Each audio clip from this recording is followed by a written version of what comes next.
আসসালামু আলাইকুম। আশা করি সকলে ভালো রয়েছেন। আজকে যে বিষয়টি নিয়ে আলোচনা করব সেটি হচ্ছে যে গরুর বদ হজম হলে অনেক সময় দেখা যায় বা গরুর যদি কোনো সমস্যা হয় যে জাবর কাটার পর এই জাবর কাটা খাবারটা ফেলে দেয়, অর্থাৎ সেটি আর গিলতে পারে না বা এই সমস্যা হয়, অথবা গরু খাবার গিলতে সমস্যা হয়, গলদকরণ করতে সমস্যা হয়। এই সমস্যাগুলো কি কারণে হয় সেই বিষয়ে আলোচনা করব এবং তার সমাধান কি সেই বিষয়ে বিস্তারিত আলোচনা করব। আপনারা ধৈর্য সহকারে দেখতে থাকুন। সাধারণত এই ধরনের সমস্যা নার্ভ প্যারালাইসিস হয়। সেক্ষেত্রে এই নার্ভ প্যারালাইসিস হলে এই ধরনের সমস্যা হতে পারে এবং সেক্ষেত্রে সাধারণত গলদকরণের জন্য বা খাবার গিলার জন্য বা পাকস্থলী নেওয়ার জন্য যে নার্ভটি কাজ করে সেই নার্ভটি তখন প্যারালাইসিস হয়ে যায় বা সেখানে যখন সমস্যা সৃষ্টি হয় বা জীবাণু আক্রমণ ঘটে তখন এই ধরনের সমস্যা হয়।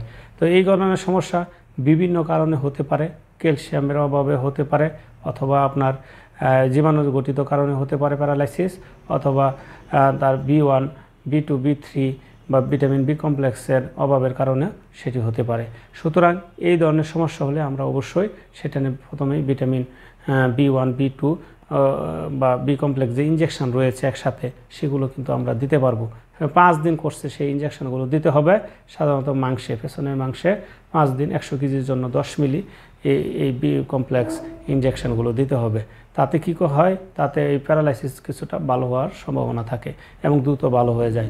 অথবা গলায় যদি কোনো ইনফেকশন হয় বা লিম্ফ নোড যাকে টনসিল বলে সেটা ফুলে যায়, তখনও এই ধরনের সমস্যা সৃষ্টি হতে পারে।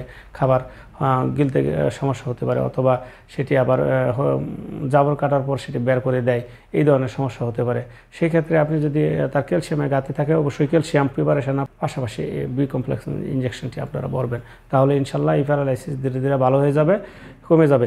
যদি জীবাণু গঠিত কারণে হয়, গলায় কোনো ইনফেকশন হয়, তাহলে সেই ক্ষেত্রে আপনারা অ্যান্টিবায়োটিক ব্যবহার করতে হবে অবশ্যই। তখন ভেটেরিনারি চিকিৎসকের পরামর্শে আপনারা চিকিৎসা নেবেন।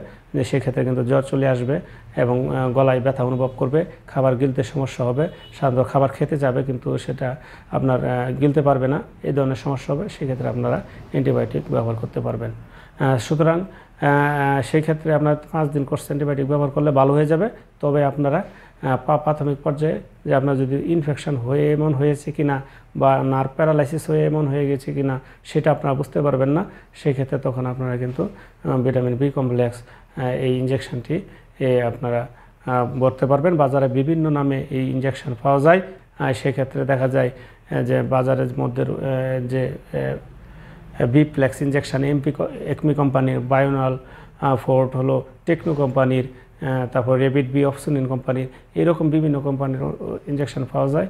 আপনারা সেগুলো দিলে এই নার্ভ প্যারালাইসিসটি ভালো হয়ে যেতে পারে, তখন এই সমস্যা দূর হয়ে যাবে ইনশাল্লাহ, কোনো সমস্যা হবে না। যদি জীবাণু গঠিত হয় তখন আপনার ডাক্তারের পরামর্শ নেবেন, তাহলেই ভালো হয়ে যাবে। তো সুতরাং এটি খুব বেশি যে সমস্যা হয় তা না, তবে যদি সমস্যা হয় এই চিকিৎসাগুলো নেবেন, আশা করি ভালো হয়ে যাবে। তো সকলেই ভালো থাকুন, সুস্থ থাকুন, এই আশাবাদ ব্যক্ত করে এখানেই শেষ করছি।